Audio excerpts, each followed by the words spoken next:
capable de... et c'est pour ça qu'il a gagné les élections, en fait. Il n'est pas capable de bluffer.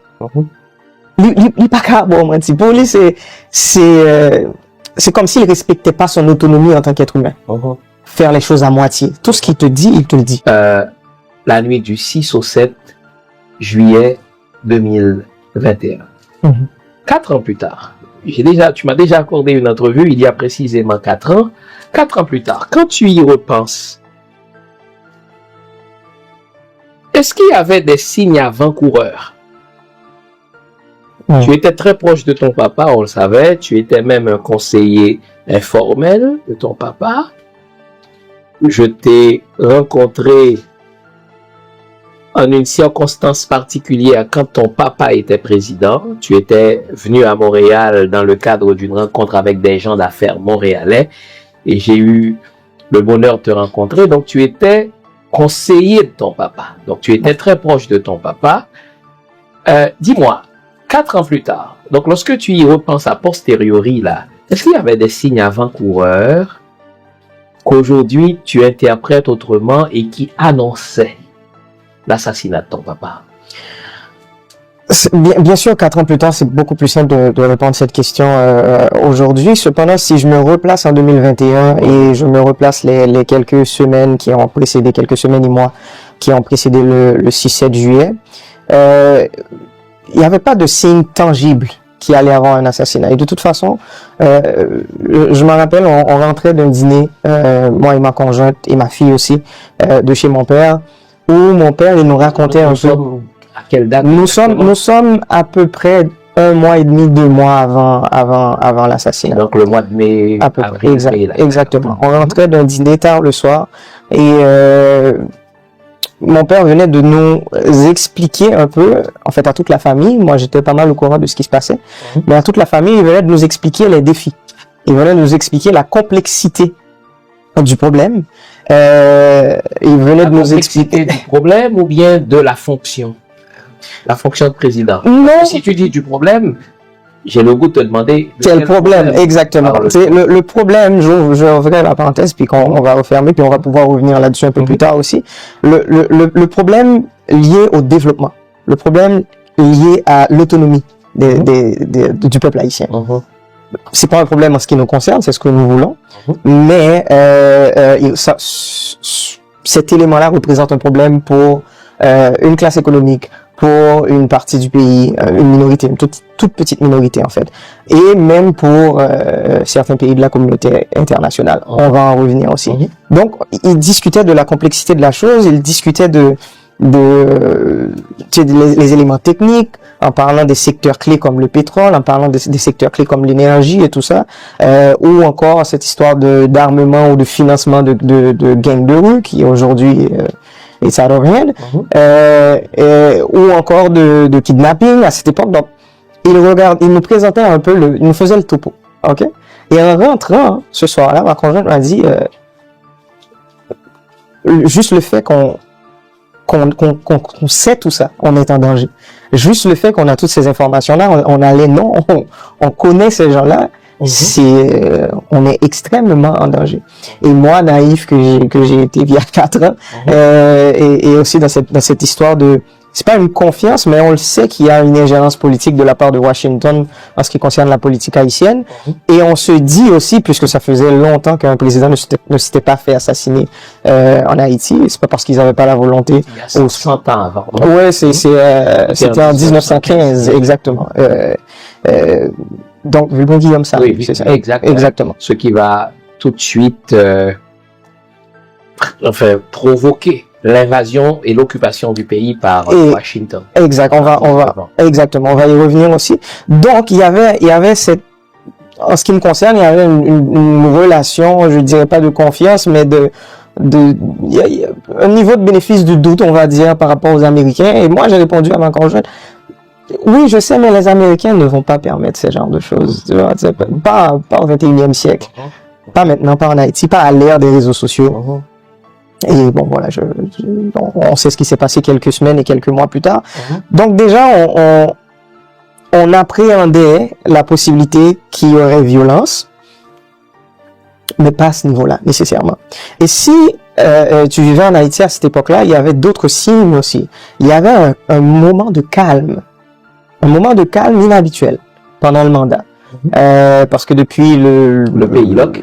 Depuis le Pays Loc, exactement, c'était l'enchaînement de Pays Loc de 2018 à 2020, fin 2020. Donc là, on est en 2021, il y a un moment de calme, il y a quelques mois de calme, on parle plus d'élections, on parle de référendum constitutionnel, on parle d'électrification 24/7, 24/24. On parle des gros projets d'infrastructure. Donc, on sent qu'on est en train de poser la base pour un développement durable. C'était ça, l'énergie. Cependant, le calme ne s'expliquait pas. Parce que pourquoi les gens qui ont passé les 2-3 dernières années à tourner Port-au-Prince à l'envers, ils se sont arrêtés du jour au lendemain. Exactement. Pourquoi ils se sont arrêtés? Donc, moi, j'avais compris que, parce que mon père me l'avait dit, il a eu les informations, les renseignements nécessaires. Et lorsqu'il s'est rendu compte que mettre un point à ce qui se passe au niveau de l'insécurité, tout ça voudrait dire, à un certain niveau, arrêter 90% du pays, élite économique et politique incluse. Donc, il les a parlé pour justement les informer que, écoute, je détiens l'information, il va falloir que vous vous arrangez. Et ça peut pas se continuer. Donc, moi, je me disais, c'est peut-être le message qu'ils ont reçu. Mais c'était pas ça. C'était pas ça, on le sait aujourd'hui, c'était une préparation. C'était une période de préparation, en fait.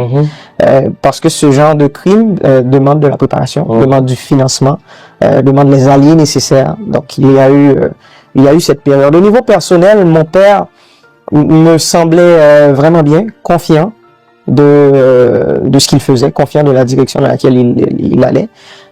Jusqu'à 2-3 jours avant la fin de semaine, en fait, la fin de semaine qui a précédé le 7 juillet, exactement. Donc, on parle de samedi, peut-être 3-4 juillet.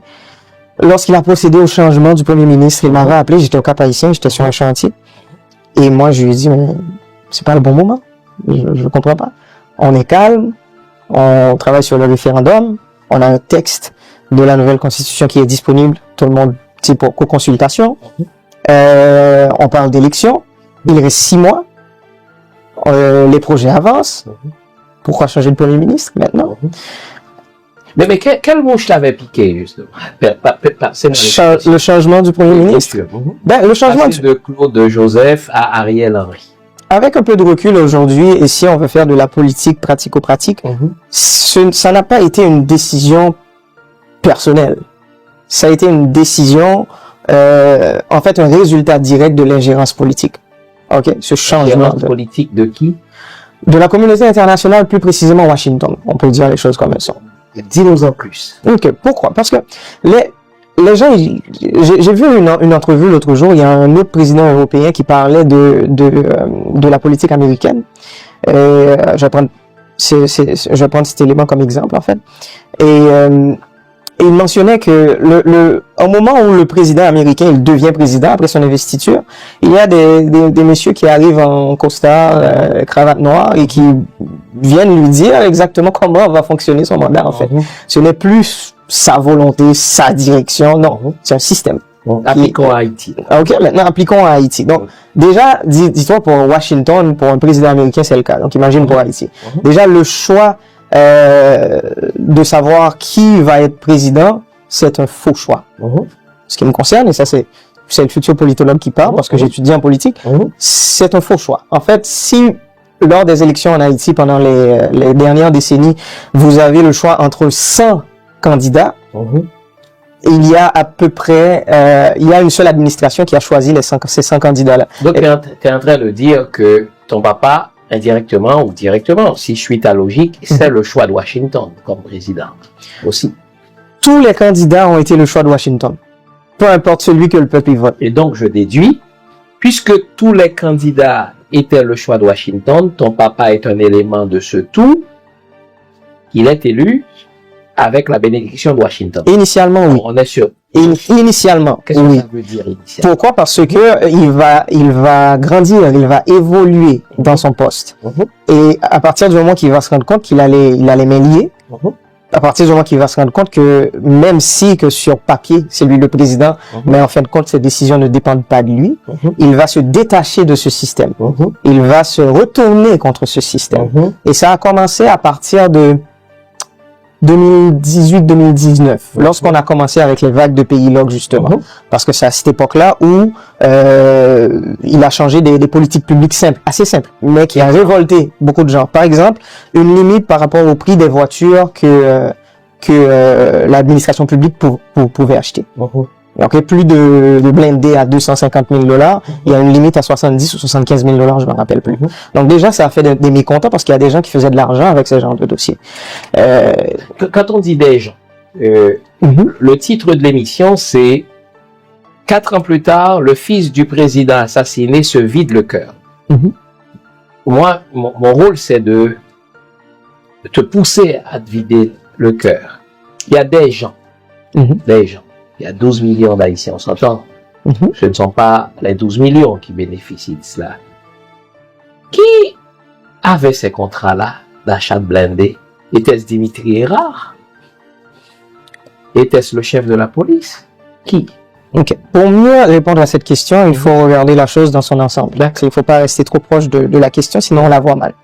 Reculons un peu, prenons un peu de recul. La chose qu'il faut comprendre en politique en Haïti, c'est que le pays, en général, est dirigé par quelques centaines de personnes. Qui, économiquement et politiquement. Allons-y. OK? Et donc, la classe économique et la classe politique. Je te donne quelques noms. Les Bito, les Bob, mais tout le monde les connaît. Les Madsen, très bien. L'information publique. Voilà. Cependant, donc ça c'est important parce que l'autre jour j'avais une discussion avec un très bon ami et lui il me disait à un moment donné, faut nous prendre responsabilité, nous pour qui ça, non pas. Et après, je lui ai demandé, mais il va falloir définir le nous. Oui. C'est qui nous? Et c'est comme tu viens de dire, le nous, c'est pas les 12 millions haïtiens.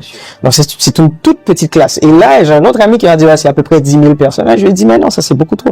C'est pas 10 000, c'est quelques centaines de personnes. Même la classe économique. Quelques centaines.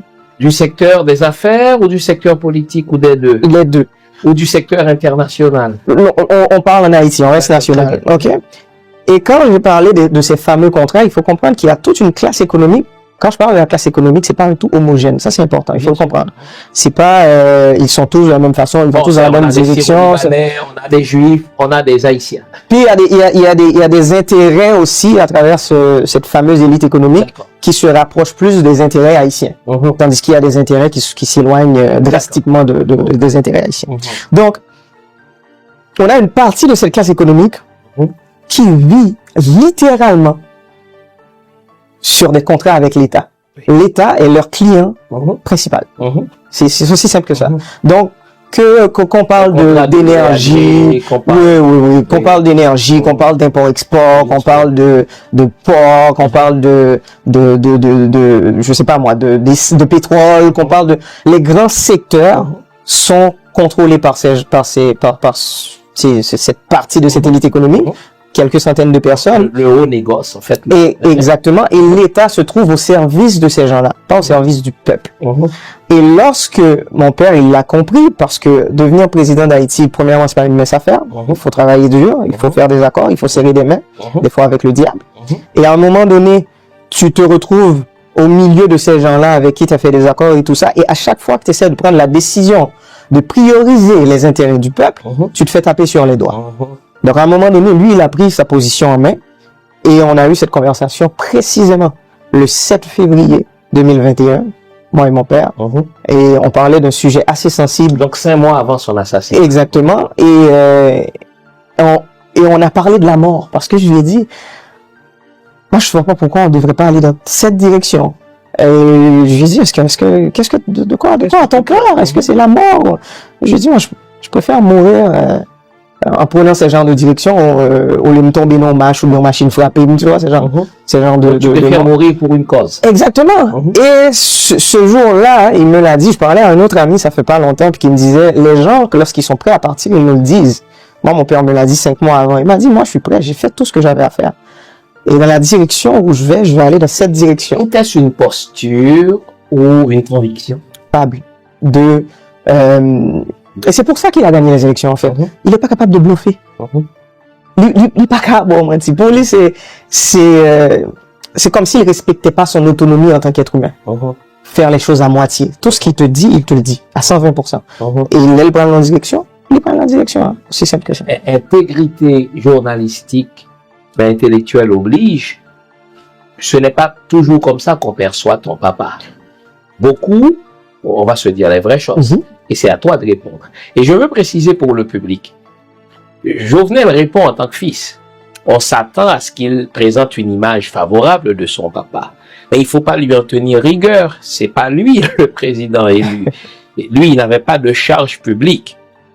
Moi, je l'invite comme témoin privilégié d'une présidence qui s'est soldée par un assassinat. Donc, s'il vous plaît, je sais qu'il y a des questions que vous auriez aimé poser, mais il faut distinguer les personnes. Ce n'est pas Jovenel Moïse que j'ai en face de moi. Hélas, il a été assassiné. Et sachant que ce n'est pas Jovenel Moïse, il y a des questions que j'aurais pu poser à Jovenel Moïse, mais qui ne sont plus de mise parce que Jovenel Moïse a été assassiné. Et donc celui qui me parle, il nous parle en tant que fils. Son rôle, c'est de présenter l'image de son papa, l'image forcément favorable. Mon rôle, c'est de le relancer, c'est de cadrer. Mon rôle, ce n'est pas de le coincer ni de l'accuser. Il n'a pas de charge publique. Donc, je veux faire cette précision parce que je vois vos réactions. Et donc, n'oublions pas, il faut pas substituer Joverlin à Jovenel. Il est Joverlin. Et il répond en tant que fils selon ce qu'il ne peut pas mentir, avec égard, donc avec tout le respect que j'ai pour toi. Ce n'est pas comme ça qu'il est perçu. Que réponds-tu à ça? Deux choses en fait. Avant de répondre à la question directement, je tiens aussi à le dire, c'est pas une correction en fait, c'est juste que je mentionne mon point de vue là-dessus. Lorsque je parle de mon père, je fais un effort particulier pour être le plus objectif possible. Okay? Et je tiens aussi à le dire publiquement. Avec mon père, on n'a pas toujours été d'accord avec tout. On a toujours eu nos différends. Comme par exemple, il y a certaines décisions politiques qui ont été prises. Moi, j'étais pas d'accord, personnellement. Et lesquelles? Activement, en fait. Ben, par rapport à la communication, par exemple. Parce que là, tu viens juste de mentionner que c'est pas comme ça que les gens, ils l'ont perçu. Et moi, j'avais compris que depuis début de l'année 2018, en fait, que il y avait justement cette volonté au sein de son cabinet. On lui demandait d'arrêter de s'exprimer publiquement trop souvent. Parce que de son investiture le 7 février 2017 à peu près juillet 2018, il parlait à peu près une fois par semaine. Il était présent, il était dans les émissions, il y avait de la communication. Et les membres de son cabinet lui a demandé d'arrêter de faire ça. Écoute, Monsieur Moïse, Monsieur le Président, vous avez les porte-paroles, il faut les laisser faire leur travail, parce que, voilà, quand vous parlez, ça nous éclipse. Exact. Moi, j'étais contre.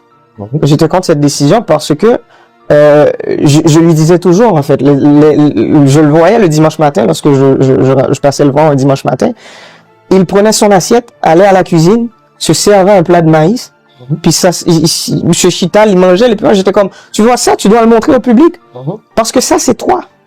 Parce que les gens, ils prennent pour un bourreau qui vit dans un palais où tout est en or, puis qui a 150 personnes à son service, tandis que, regarde-toi. Dans une tour d'ivoire. Tu n'as absolument personne, en fait. Il ne veut même pas avoir des gens pour le servir à manger. Il le fait tout seul. Donc moi, je disais, déjà, cette histoire de communication, moi, je suis pas d'accord.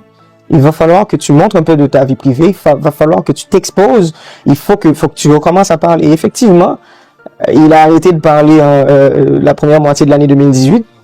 Et le pays là That's it, c'est fini. À chaque fois qu'il prenait la parole après, c'était trop tard. Parce que là, c'est la phrase que j'utilisais toujours avec lui. Tu étais en réaction. Et en politique, il faut jamais être en réaction. Le moins que possible. Donc, il faut plutôt avoir l'initiative. Toujours être en proactivité. Le plus que possible. Donc déjà, ça c'est pour dire que moi et mon père, on n'était pas d'accord sur tout. Et deuxièmement, je suis aussi un scientifique de la politique. J'étudie en politique. Je suis en train de terminer mes études en philosophie et en politique. Donc, mon approche ou mes analyses sur le mandat de mon père, il y a la dimension personnelle, c'est un fils, mais il y a aussi la dimension professionnelle ou la dimension scientifique. C'est un politologue, c'est un analyste politique. Dimension technique. Exact. Pour m'enterrer, Cabré Boulé, maintenant la rue, les Josia, bon Jochal, ça va dire à peuple là. Ou te dit, si messieurs, bataille, là où c'est après aussi, qui sont faits, vous êtes aussi pour ça, vous m'avez cassé, comme tout, mon Jochal, mon Jochal, ni vous-même, mon Jochal, ni vous-même, ni vivons ensemble, nous avons même boss. Nous avons même boss, ça clair, ni mon Jochal, ni vivons ensemble, nous avons même maître, même boss, parce que États-Unis bail, mon Jochal, visa, États-Unis bail, vivre ensemble, visa, c'est États-Unis qui mettent mon Jochal pour le bâti messieurs, pour le peuple là, pour les petits malheureux là, pour des petits bouts de visa, pour le pays, les choses de mon Jochal. Ouais ça, nous ne pouvons pas se plaindre pour mon Jochal.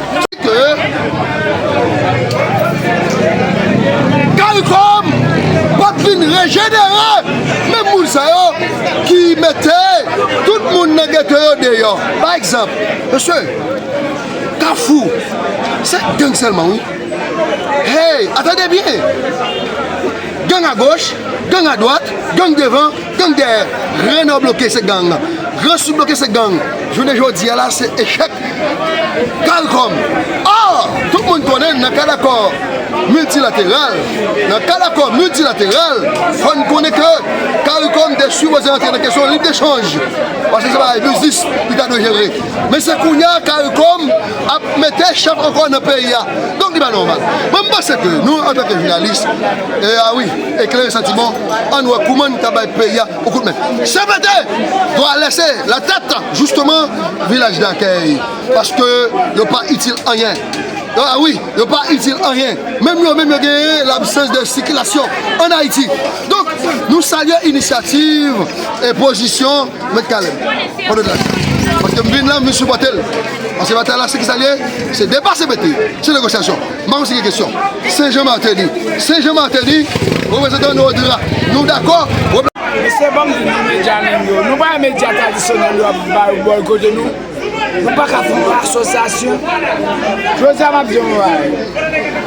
ouais, parlant pile. Ouais, mais Caleb, c'est ministre pays, premier ministre pays. Et Jacques a parlé. Vous savez, n'a pas mis Caleb premier ministre pays. Il y a 2 ans qu'a fait Caleb premier ministre pays. Avec Caleb, Teguel Kabini. Avec Caleb,